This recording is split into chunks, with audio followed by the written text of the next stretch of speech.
오늘은 어버이 주일입니다. 하나님께서 직접 세우신 기관이 두 기관이 있는데 하나는 가정교회입니다. 가정과 교회. 하나님께서 직접 세웠지요. 그런데 이 가정은 사회의 그 구성원으로서 가장 작은 단위인데 하나님께서 이 가정들이 가정천국 또는 작은 천국이 되어지기를 원하시는 겁니다. 다시 말하면 여러분의 가정이 천국이 되기를 원하신다는 거죠.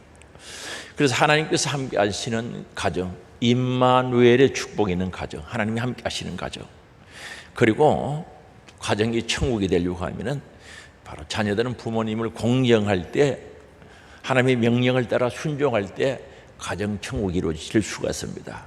순종이 없는, 자녀들이 부모에게 순종함이 없는, 공경함이 없는 가정이 천국이 된다. 있을 수 없는 사건이죠.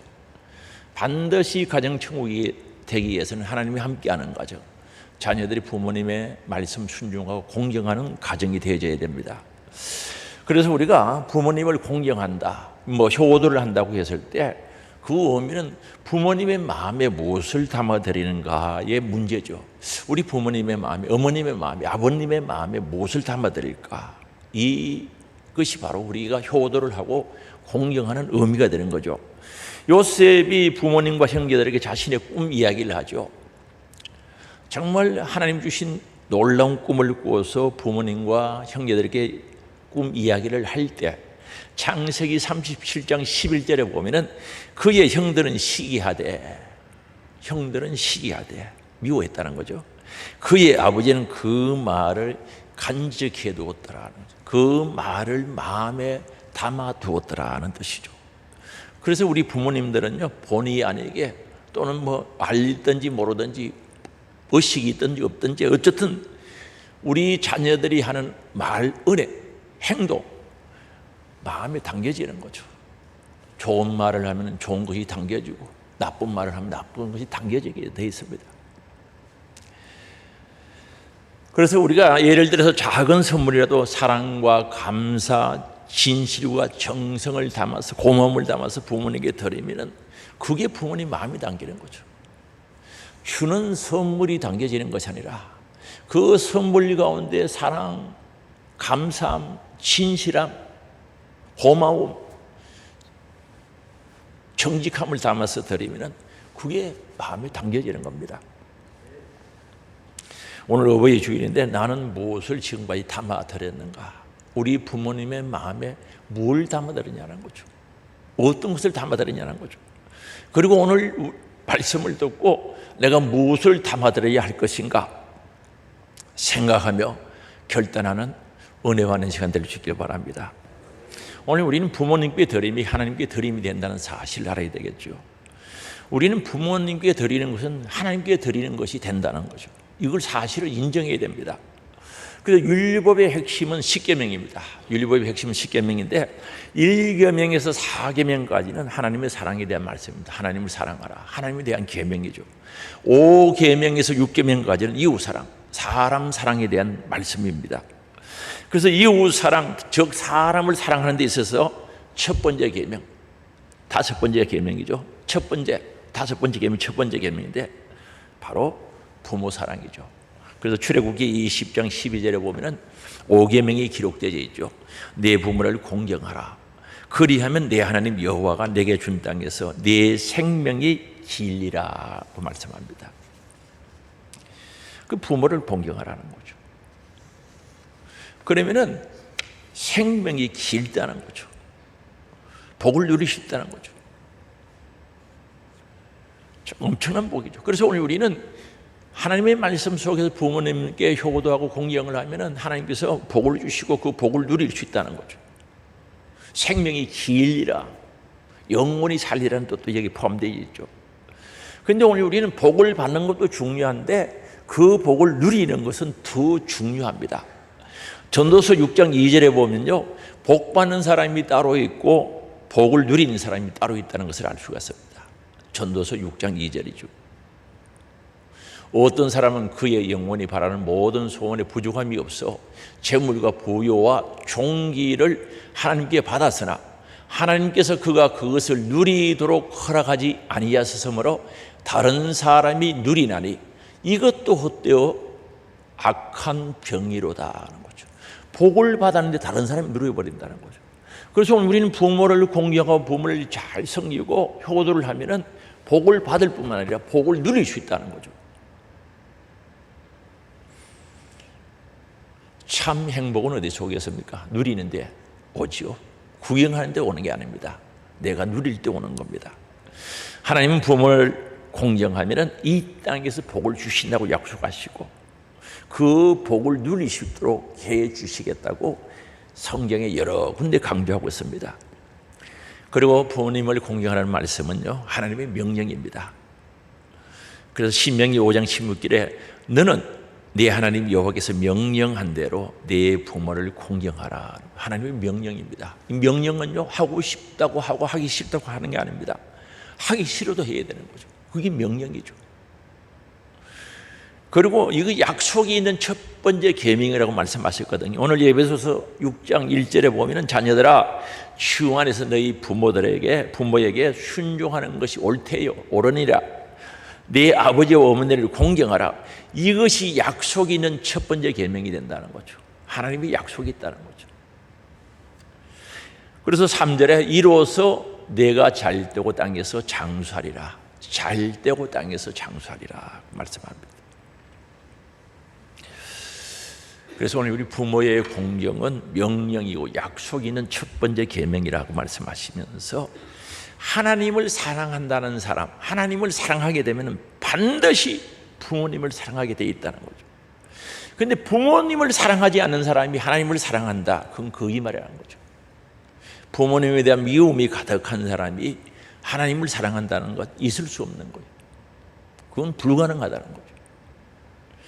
그래서 요한일서 4장 20절에 보면은 누구든지 하나님을 사랑하노라 하고 그 형제를 미워하면 이는 거짓말하는 자니 보는 바 그 형제를 사랑하지 아니하는 자는 보지 못하는 바 하나님을 사랑할 수 없느니라. 보이는 형제, 보이는 부모님을 사랑하지 않는 사람이 무슨 보이지 않는 하나님을 사랑할 수 있느냐는 거죠. 그리고 21절 우리가 이 계명을 주께 받았느니 하나님을 사랑하는 자는 또한 그 형제를 사랑할지니 그 부모를 사랑할지니. 정말 하나님을 사랑하고 싶으면 어린아이를 사랑해야 돼. 소자를 사랑해야 돼. 이웃을 사랑해야 된다는 거죠. 그래서 예수님께서 마태복음 18장 5절에 보면은요, 어린아이 하나를 내 이름으로, 예수님 이름으로 영접하면은 우리 주님이 잊지 않겠다는 거죠. 기억해 주시겠다는 거죠. 그럼 결과적으로는 우리 이웃을 사랑하고 사람을 사랑하고 부모님을 공경하면은 그건 하나님을 사랑하는 것과 동일하다는 사실을 우리들에게 가르쳐 주고 있거든요. 그래서 오늘 우리는 부모님들에게 죄를 짓고 악을 행하면 안 됩니다. 잠언 20장 20절에 말씀하거든요. 같이 읽어보시겠습니다.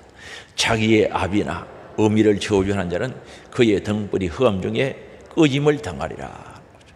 자기 아비나 어미를 저주하는, 미워하는 사람들, 자기 부모를 업신여기는 사람들. 우리 학생들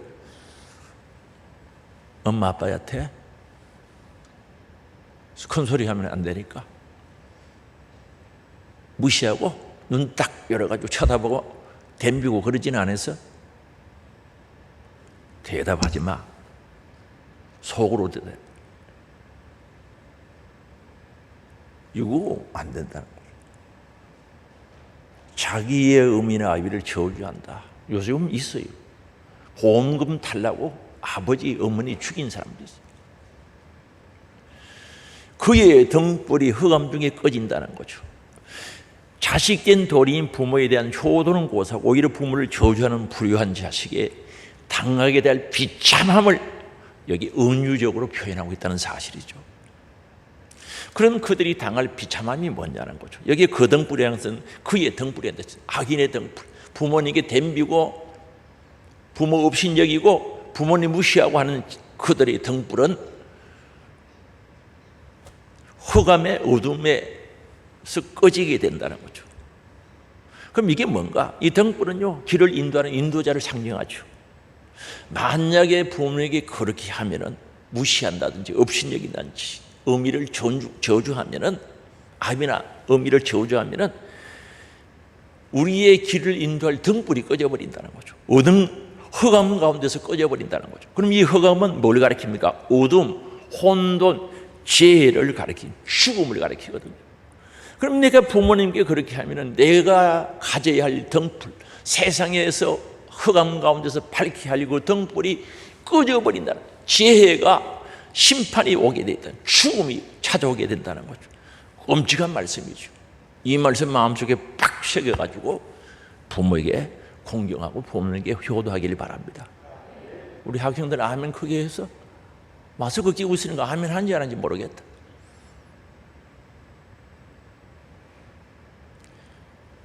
그래서 나의 인생의 길을 인도해갈 등불이 흑암 중에서 꺼져가 버리니까 그 흑암이 나를 덮치는 거예요.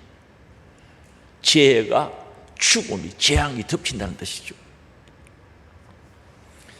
악인을 향한 하나님의 공의의 심판을 상징하고 있다는 거죠. 그래서 아비나 어미를 저주하는 자는 그를 인도할 등불이 흑암 중에서 없어져 버리는 거예요.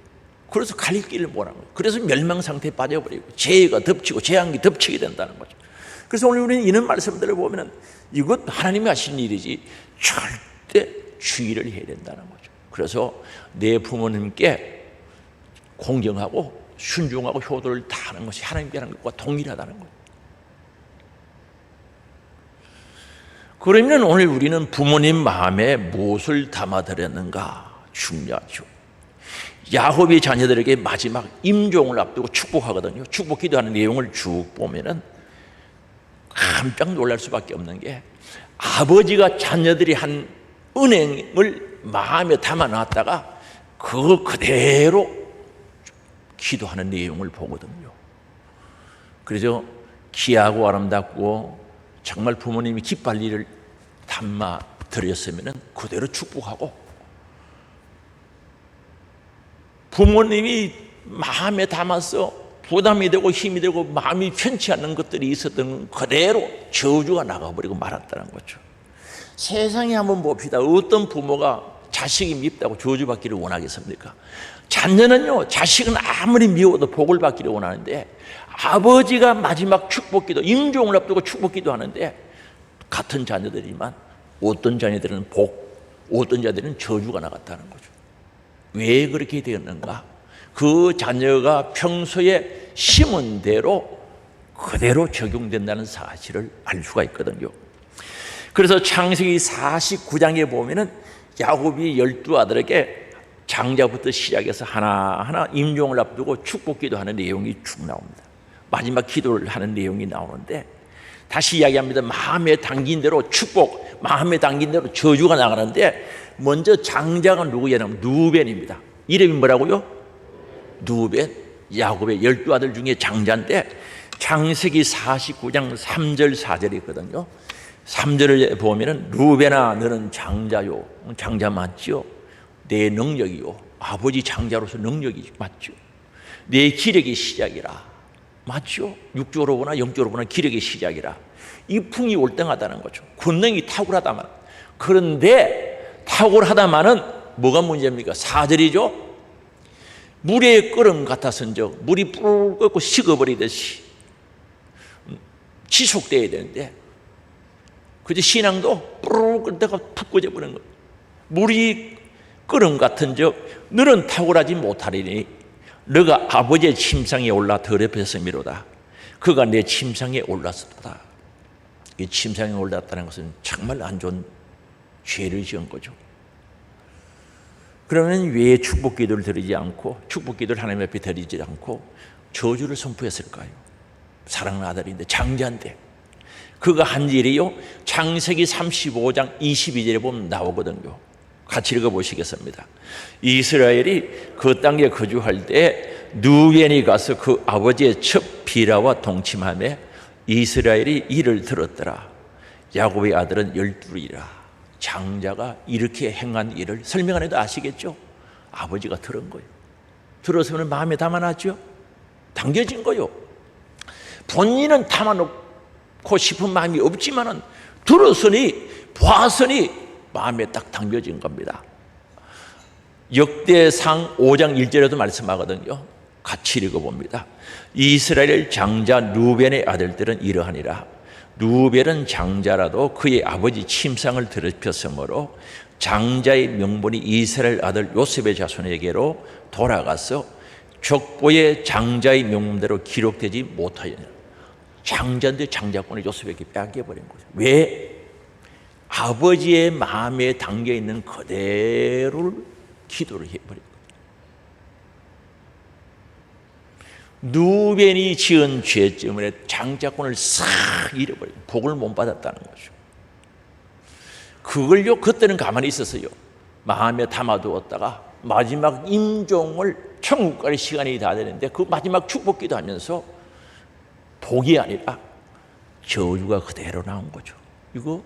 이걸 보면요, 부모님의 마음에 담긴 것들이 부모님의 마음에만 담기는 것이 아니라 그대로 하나님의 마음에 담겨진다는 사실을 알아야 돼요.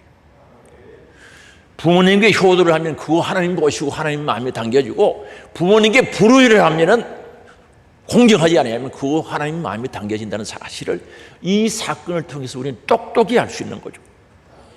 그 다음에 창세기 49장 5절과 7절에 보면은 시몬과 네이도 루벤처럼 저주를 받았어요. 그럼 창세기 49장 5절 보시겠습니다. 시몬과 네이는 형제요, 엄마가 하나라는 거죠. 그들의 칼은 폭력의 도구로다. 이때 당시 칼은 자기를 보호하는 데 사용해야 되는데 사람 죽이고 폭력을 사용하는 데 사용했다는 거죠. 힘을 자기를 보호하는 데 사용하면 괜찮을 텐데 남 해코지하고 힘들게 하고 어렵게 하고 폭력의 도구로 사용하면 안 된다는 거죠. 6절입니다. 그 이유는 조금 이따 제가 설명해 드릴게요. 네호나 그들의 모의에 상관하지 말자. 이들이 모의를 했어요. 악한 일을 모의했거든요. 무슨 모의를 했는가? 저주받은 이유가 있습니다. 야곱의 딸 디나가 있었어요. 12형제 중에 딸 하나가 있었어요. 그 아들 12명인데 딸이 하나 있었는데 그 이름이 디나입니다. 이름이 뭐라고요? 디나. 그런데 이 하몰의 아들 추장인 세겜에게 강간을 당하게 되는 거죠. 억울하죠. 자기들은 선민이라고 생각하는데, 하나님 백성이라고 생각하는데 이방인이 그렇게 했습니다. 그래서 시몬과 네이가 모의를 했는데 아버지의 허락 없이 찾아가서 우리 서로 화친하자, 그리고 통혼하자, 서로 결혼하고 가자, 그렇게 좋게 얘기한 거죠. 너무너무 사랑하기 때문에 그렇게 하자 그랬어요. 그렇게 하려고 하면 그냥 할 수 없다. 우리는 하나님의 자녀들인데 할례를 받아야 된다라고. 그래서 하몰과 세겜은 그 소리를 진짜인 줄 알고 마음의 기쁨으로 받아들이고, 남자들은 전부 할례를 행하게 한 거죠. 그래서 할례를 행하면 한 3일째쯤 되면 제일 몸이 아프고 움직이질 못하는데, 옛날에 약도 없고 할 때 한번 생각해 보세요. 얼마나 아팠겠어요. 3일째 되던 날에 칼 차고 들어가서 전부 남자 다 죽여버린 거죠. 남자 죽이고 재산을 싹 짐승 약탈해 왔다는 거죠. 그런 모의를 한 게 누군가? 시몬과 네이죠. 그럼 6절 계속해서 봅니다. 네호나 그들의 모의에 상관하지 말지어다. 내 영광과 그들의 집회에 참여하지. 우리의 영광은요 절대 이런 모의하는 일에 참여하면 안 되는 거죠. 악한 일에 참여하면 안 된다는 거죠. 쑥덕쑥덕거리면서 좋지 못한 일에 참여하면 안 된다는 거예요. 그들의 분노대로, 우리는 분노대로 살면 안 돼요. 분노를 죽일 줄 알고 때로는 분노를 절제할 줄 알아야 사람이지, 분노가 튀어오른 대로 마음대로 살아버리면 무슨 사람입니까? 짐승과 같지. 그들은 분노대로 사람을 죽이고 그들의 혈기대로 소의 발목 힘줄을 끊음이라. 발목 힘줄 끊으면 소가 몽고거든요. 7절 그 노염이 혹독하니 저주를 받을 것이고 분기가 맹렬하니 저주를 받을 것이라. 여러분, 화난다고 화나는 대로 살면 안 돼요. 저주받아요. 내가 그들을 야곱 중에서 나누며 이스라엘 중에서 흩어리로다는 거죠. 바로 마지막 임종 순간에 축복기도 이렇게 나간 거죠. 저주로 나갔죠. 그래서 아버지 몰래 가서 그렇게 해서 그들을 죽이고 재산을 약탈해 왔으니 그때 야곱이요 뭐라고 하신지 아십니까? 창세기 34장 30절에 보면요, 야곱이 시몬과 네에게 이르되 너희가 내게 화를 끼쳐 내게 화를 끼쳐 나로 하여금 이 땅의 주민 곧 가나안 족속과 브리스 족속에게 악취를 내게 하였도다. 나는 수가 적은즉 그들이 모여 나를 치고 나를 죽이리니 그러면 나와 내 집이 멸망하리라. 아버지께 큰 화를 끼치고 정말 이때 당시면 타작과 똑같은 것이죠. 연고지가 아니죠. 여기서 살면서 힘들게 살아가도록 너희들이 만들었다는 거죠. 이 일어났던 일을 야곱이 마음에 그대로 담아두었다가 마지막 축복 기도해야 할 그 시점에 저주의 기도가 되고 말았다는 사실이죠. 오늘 우리는 부모 공경하는 거, 부모님 마음에 무엇을 담아들이냐 굉장히 중요하죠. 그러나 그와 반대로 요셉은 부모님께 공경을 다해드리고 효도를 다하고 복을 받았어요. 엄청난 복을 받았습니다. 요셉이 어떤 사람입니까? 믿음의 사람, 기도의 사람, 하나님 말씀을 사랑했던 사람, 회개할 줄 알았던 사람, 결단할 줄 알았던 사람, 하여튼 믿음의 사람, 하나님을 전폭적으로 신뢰하는 사람이었죠. 그래서 부모님 말씀에 순종하고 효도하는 사람이었는데 창세기 37장 2절에 보면 그 형제들이 동생 요셉을 죽이려고 했으니까 얼마나 거칠었습니까? 그들이 잘못했을 때 정직하게 아버지에게 보고를 다하는 겁니다. 보고를 정직하게 해야 가정의 질서가 서죠. 그 12명의 아들 한번 상상해 보세요. 동생을 죽이려고 계획했던 그 형제들 얼마나 거칠었습니까? 그래서 요셉 같은 정직한 믿음의 사람이 있어서 정확하게 보고를 딱딱 해주니까 가정의 질서를 잡을 수 있었다는 거죠. 그게 효도지요. 그리고 형들이 양치는 곳에 신방을 보낸 거죠. 쉽게 하면 가서 안부를 확인하고 오라고 했는데 가보니까 헤브론에서 세겜까지 꽤 먼 거리인데 가보니까 세겜에 가는 게 없어요. 없으면 돌아오면 될 텐데 찾아서 물어보는 거죠. 혹시 이런 사람들이 양치령 못 봤냐? 그들이 저 도단에 가는 것 같다고 하니까 거기서 다시 도단까지 걸어가는 거죠. 그래서 형들을 만나죠. 부모님 말씀에 철저히 순종하고 정말 헤브론에서 세겜에서 도단까지 찾아갔던 모습을 볼 수가 있습니다. 그래서 요셉은 평소에 살면서 아버지 사랑도 많이 받았지만은 아버지, 어머니의 마음에 좋은 것을 많이 담아드린 거죠. 편안함을 드렸고 진실을 드렸고 사랑을 담아드렸고 고마움과 감사함을 담아드렸던 거죠. 그래서 창세기 49장 22절에서 26절에 보면 마음에 담아드린 대로 요셉이 복을 받는데 엄청난 복을 받거든요. 22절입니다. 창세기 49장 22절. 요셉은 무성한 가지 곧 샘 곁에 무성한 가지라. 이 지역은 물이 귀하지 않습니까? 강우량이 적지 않습니까? 샘 곁에 시냇가에 심은 나무처럼 무성한 가지라는 거죠. 그 가지가 얼마나 무성한지 담을 넘어 간다는 거죠. 담장 넘어 찬송가 있죠. 복음송가 여기서 만들어진 겁니다. 얼마나 그 가지가 무성이었으면 담을 넘었어. 국경을 넘어서 복이 넘치는 겁니다. 그리고 23절입니다. 활 쏘는 자가 그를 학대하며 적개심을 가지고 그를 쏘았으나 요셉은 24절에 보면 요셉의 활은 도리어 굳세며 그의 팔은 힘이 있으니 이는 야곱의 전능자 하나님께서 이스라엘의 반석인 목자의 손을 힘입음이라 하는 거예요. 원수들이 적개심을 가지고 활을 쏘았지만 하나님이 지켜주시고 보호해 주셨다는 뜻이거든요. 그리고 25절입니다. 네 아버지 하나님께로 말미암나니 그가 너를 도우실 것이 하나님 도와주신대요. 전능자로 말미암아 그가 너에게 복을 주신대요. 하나님 복 주신대요. 이로 하늘에 복 주신대요. 할렐루야. 아래로 깊은 샘의 복과 젖먹이는 복과 태의 복이로다. 하늘의 신령한 복, 땅의 기름진 복으로 주시겠다고 약속하고 있는 겁니다. 그리고 26절이죠. 네 아버지의 축복이 네 선조의 축복보다 나았어. 조상들 복보다 더 좋다는 거죠. 사실 그렇죠. 애굽의 총리가 되었으니 영원한 산이 하늘 섬같이 이 축복이 요셉의 머리에 돌아오며 할렐루야. 그 형제 중에 뛰어난 자의 정수리로 돌아오리라. 요셉이 받은 복입니다. 모든 복이 요셉에게로 돌아온다는 거죠. 왜요? 부모님 마음에, 아버지의 마음에, 어머니의 마음에 좋은 것을 많이 담아드려야 되는데 그 담아드린 것들이 전부 요셉에게 복으로 돌아왔다는 거죠.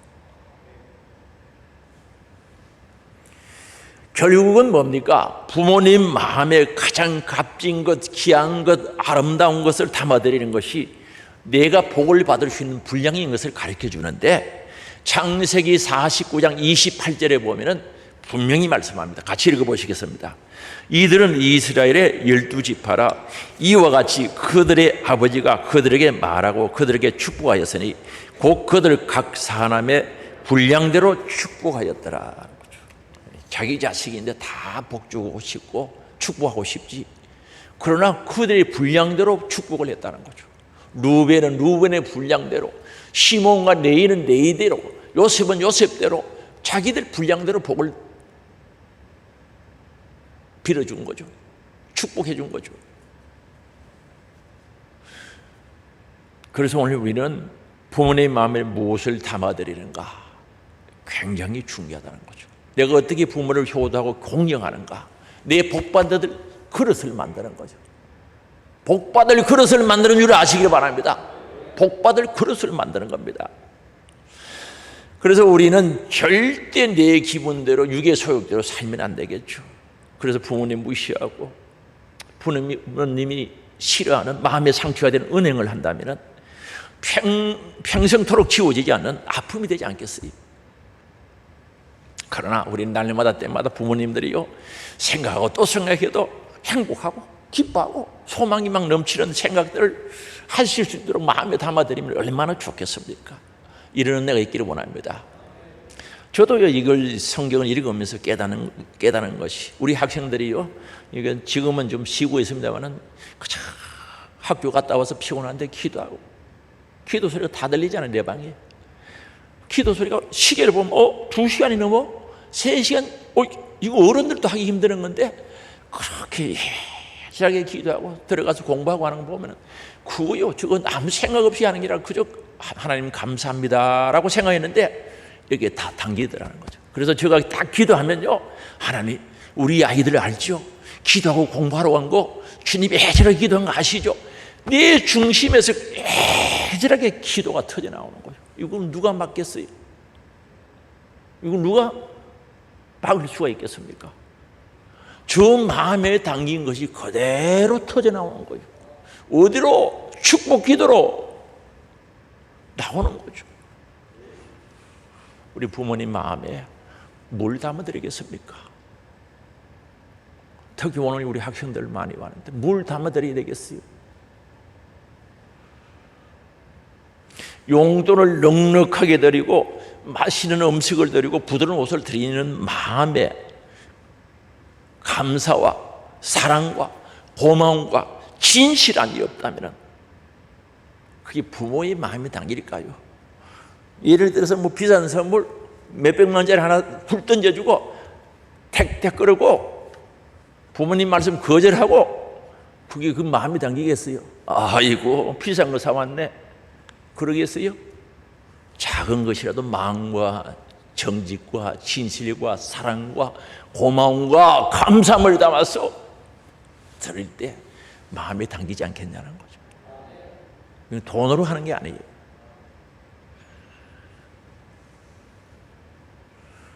부모님 마음에 담겨 기억되도록 하기 위해서는 우리는 어떻게 해야 되는, 부모를 공격해야 되는데 부모의 권위를 인정해 드려야 되는 거죠.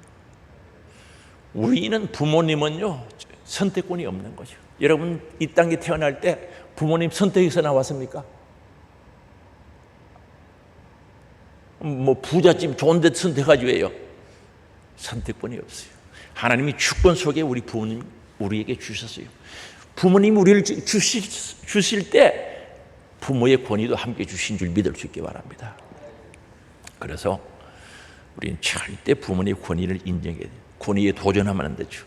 하나님께서 그 권위를 주셨단 말입니다. 하나님의 대적인 줄 아시기 바랍니다. 그래서 부모의 권위를 절대 존중히 여겨야 된다 하는 거죠. 그 다음에 두 번째, 부모님 마음에 좋은 것을 담아드리기 위해서는 존경해야죠. 마음 중심에 우러나는 종교심이 있어야 되는 거죠. 진심이 있어야 된다는 거죠. 진실과 정직이 있어야 된다는 거죠.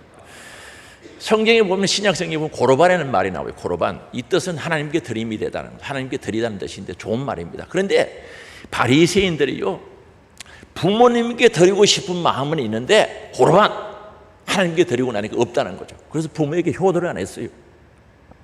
그래서 우리 예수님께서 그걸 보고 고르반 주의자들이죠, 이 이선자들이야, 외식하는 자들아, 엄청 책망했던 거죠. 오늘 우리 하나님을 섬기고 사랑하면, 공경하면 또 부모님도 그만큼 섬길 수 있기를 바랍니다. 고르반, 하나님께 드렸으니 없어서 못 드리겠다는 거죠. 그건 잘못된 거죠. 부모님을 중심으로 존경하기를 바랍니다. 그 다음에 부모님 말씀에 존경해야죠. 부모님의 훈육과 책망과 징계를 달리게 받고 복종해야죠. 요즘 부모님을 업신여긴 사람들은 많아요. 요즘 특히요, 우유 먹고 자란 사람들은 더 조심해야 돼요. 그 속에 소의 피가 흘러서 그런지 뿔질하고 뒷발질하고 조심해야 돼요. 절대 부모님 말씀에 복종해요. 가르침에 달리게 받아야 되는 거예요. 주 안에서 달리게 받아야 돼요. 이 거역하는 사람, 불순종하는 사람들은 엄연한 죄악이라는 거죠. 더욱 겸손하게 부모님 말씀에 받아들이고, 때로는 뉘우치고 고치면서 주님 부모님 말씀에 복종할 수 있기를 바랍니다. 그 다음에 마음을 편안하게 해드려야죠. 그보다 더 좋은 게 어디 있습니까? 마음을 편안하게 해드려요. 어떻게 말 한마디라도 마음 편안하도록 좋게 말씀해드릴 수 있기 바랍니다. 그 다음에 효도를 해야 됩니다. 마음 편안하게 해드리고 육신을 편안하게 해드리고 부모님을 예수님 잘 믿고 천국 가실 수 있도록 잘 인도하시고 신앙생활 잘 할 수 있도록 도와주는 게 최고의 효도죠. 여러분, 천국이 믿어집니까? 지옥이 믿어집니까? 그럼 천국 가야죠. 정말 부모님들이 신앙생활 잘 할 수 있도록 배려해드려야 돼요. 부모님을 잘 봉양하면서 때로는 맛있는 음식도 중요하고 부드러운 옷도 중요합니다. 편안한 잠자리도 항상 잘 챙겨드려야 됩니다. 그러나 무엇보다도 부모님 마음에 걱정 끼치지 않도록 형제끼리 화목해야 되겠죠. 화목함. 그 다음에 가장 중요한 것은 자녀들은 신앙생활 성경대로 바르게 해서 부모님 마음에 걱정시키지 않아야 되는 거죠. 저는요, 만나보면요, 자기 집 자녀들이 신앙생활 제대로 안 해서 마음 아파하는 부모들이 꽤 많아요. 엄청 많아요.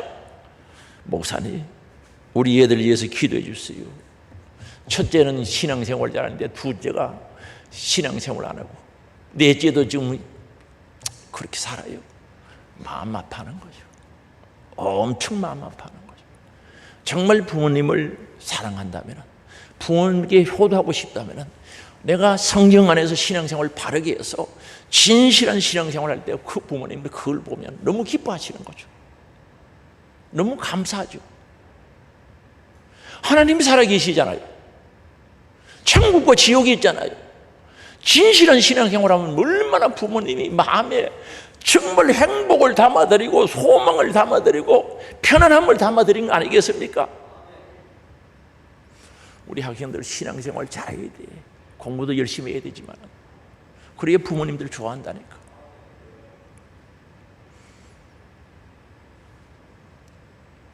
그래서 예수 안 믿는 사람들, 자녀들 둔 부모님들 너무 힘들어하시는 분들 들어들어 만나봤어요. 너무 힘들어하시는 거예요. 본인은 천국이 믿어지고 얼마 있지 않으면 하나님의 나라에 가야 될 텐데 자녀들이 걱정이 되는 거예요. 신앙생활 말씀대로 잘하셔서 편안함을 마음에 담아드릴 수 있길 바랍니다. 그러면 우리는 부모님의 범위가 어디까지냐는 거죠. 그럼 부모님은 성경에서 말씀하시는 부모님의 범위가 어디냐는 거죠. 그 부모님 마음에 좋은 것을 담아드려야 되는데 그 부모가 누구냐는 거죠. 우리 교단에서 사용하는 헌법이 있어요. 그 반은, 앞쪽은 신앙 고백에 대한, 신앙에 대한 내용이 담겨 있고 그 뒤쪽은 정치 또는 행정이라고 그러죠. 똑같은 말입니다. 정치, 행정에 담겨 있는데 전반부에 보면은 신앙 고백문이 쭉 담겨 있는데 웨스트 미선도 신앙 고백했어요. 소요리 문답은 우리 헌법에 기록되어져 있는데 대요리 문답은 너무 양이 많아서 기록은 하지 못했는데 우리 그걸 믿는 거예요. 신앙 고백을 하고 있단 말입니다. 우리 사도신경 하듯이 맨 처음에 사도신경이 나오고 그 다음에 차례대로 쭉쭉 나오면 웨스트 미슨 신앙 고백, 소요리 문답은 나오는데 그게 20몇 번인가 보면은 부모님이 제6금형에 대해서 나와요. 그럼 웨스트 미슨 그 대요리 문답 124번에 보면은 제5계명에 있는 부모는 누구를 뜻하는가라고 물으면서 성경 구절을, 성경 말씀을 인용해서 옮겨놨거든요. 우리 한번 읽어봅시다. 제5계명에 있는 부모는 혈육의 부모뿐 아니라 연령과 은사에 있어서 모든 이 사랑과 특히 하나님의 규례에 의하여 가정, 교회, 국가를 막론하고 우리의 권위의 자리에 있는 자들을 뜻한다. 부모의 범위가 성경을 바탕으로 확대해나는 것은 나를 낳아준 부모뿐만 아니라 교회 안에서도 어른들은 우리의 부모님이 된다는 거죠. 이해가 되십니까? 더 쉽게 말씀드리면 교회학교 우리 학생들은 교회학교 선생님이 부모와 똑같다는 거죠. 선생님이도 하시기지만 무슨 말씀인지 이해되세요? 교회학교 선생님 말씀 잘 들어요. 부모님 말씀도 잘 들어야 돼요. 그 선생님 마음에 좋은 것을 쑥쑥 담아드리면 축복이 나올 수밖에 없지. 이건 사실이에요. 잊어버리고 잊어버릴 수가 없는 게 속에서 성령님이 기도하게 하니까 축복 기도가 나오지. 그러면 오늘 우리가 복받을 장소가 어디냐는 거죠. 복받을 장소. 바로 내가 부모님에게 효도하는 내 가정이 복받는 장소인 줄 아시기 바랍니다. 다른 데 보지 마세요. 아니 한번 보세요. A라는 공사 현장에 일하는 사람이 B라는 일터에서 현장에서 월급 주겠어요? 품삯 주겠어요? 일은 그곳에서 받지. 맞아요? 절대 착각하지 마세요. 부모님이 공경했으면 부모님이 축복하지 그럼 다른 분이 축복하겠어요? 착각하지 마세요. 내가 복받을 장소가 정말 어딘가 내 가정이지. 가정을 통해서 복을 받아야 되는 거예요. 그럼 그 복받을 곳이 어디입니까? 우리 교회지. 우리 교회 다니는 사람이 다른 데서 복을 받는다. 천만에. 그런 일은 없어요. 저는 들어본 적도 없고 본 적도 없어요. 우리 교회에서 충성을 하는 사람이 좋은 것을 담아드리는 사람이 우리 교회에서 복을 받아야지. 맞아요? 복받는 장소를 정확하게 알아야 돼요. 바로 여러분의 가정에서 우리 교회에서 받는 겁니다.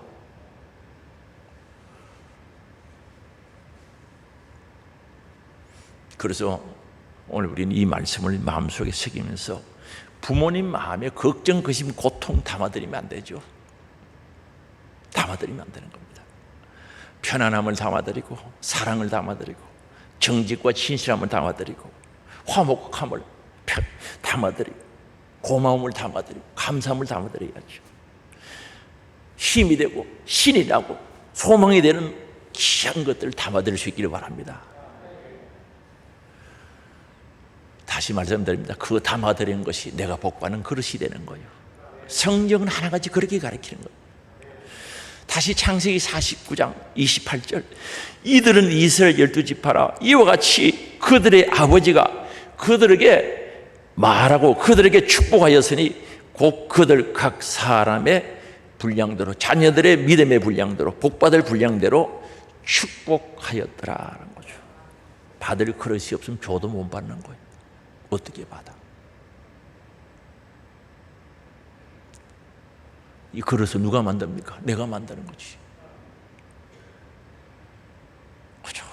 어른들에게 부모님들에게 좋은 것을 많이 담아드리면 많이 담아드리는 것만큼 내가 복받을 그릇이 커지는 거예요.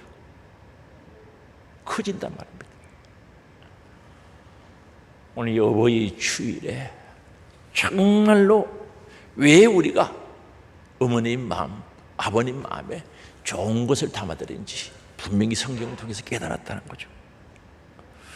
성경에 약속하신 하나님의 약속된 복이 받아서 누리고 나눌 수 있도록 오늘 이 일에 함께 할 수 있기를 바랍니다. 부모 공경하는 일에 함께 할 수 있길 바랍니다. 부모님께 좋은 것을, 귀한 것을, 생명을, 천국을 담아드릴 수 있기를 바랍니다. 그런데 효도하는 사람들이 왜 이렇게 상이 클까요? 한번 보세요. 요셉은 효도를 했더니 엄청난 복을 받았어요. 그보다 더 큰 복이 어디 있겠습니까? 애굽의 총리가 되었다. 엄청난 복을 받았는데 왜 효도한 사람이 그런 큰 복을 줄까요? 효도는 쉽지 않거든요. 그래서 어떤 사람은 효도하다가 포기해버려요. 효도하다가 그만한단 말입니다. 끊어버리는 거죠. 왜? 해보니까 만만치 않거든요. 힘들거든요. 그러나 하나님이 주시는 능력 안에서, 성령의 능력 안에서 하실 수 있는 줄 아시기 바랍니다. 효도를 하고 복을 받기를 원한다면 주여 부모님을 공경하기를 원합니다. 어른들을 잘 섬기기를 원합니다. 예전에 기도하셔서 능력을 받으세요. 성령 충만하기를 원합니다. 그 성령 충만함으로 진짜 어른들 부모님 마음에 좋은 것을 담아드리면 내 복받을 그릇이 엄청 커지는 거예요. 주여 눈을 열어 그 복에 하옵소서. 볼 수만 있다면 얼마나 좋겠어요. 희망이지 않습니까? 성령은 우리들에게 소망을 주고 있지 않습니까? 복받으라고, 하나님의 영광을 가지라고 우리들이 가르쳐 주잖아요. 우리 사랑하는 하늘소망 가족들이요, 정말 지금도 늦지 않았어요. 지금 무엇을 담고 있었는지 지금 담는 게 중요하죠. 귀하고 좋은 것, 아름다운 것들, 부모님 마음에 천국을, 소망을 담아드리길 원합니다. 우리 가정에서 복을 받기를 원합니다. 우리 하늘소망교회를 통해서 하나님이 약속하신 큰 복을 받는 우리들이 될 수 있기를 주의 이름으로 축원합니다. 우리 주의 한번 모르고 회개하며 결단하며 복 받기 원합니다. 하나님 우리에게 복을 받기를 원하시고 소망 가지고 행복한 신앙생활을 원하십니다. 교회를 통해서 여러분의 가정을 통해서 복 받고 복 받을 수 있는 그릇을 넓혀가기를 원합니다. 주여 한번 모르고 통성으로 기도합니다. 주여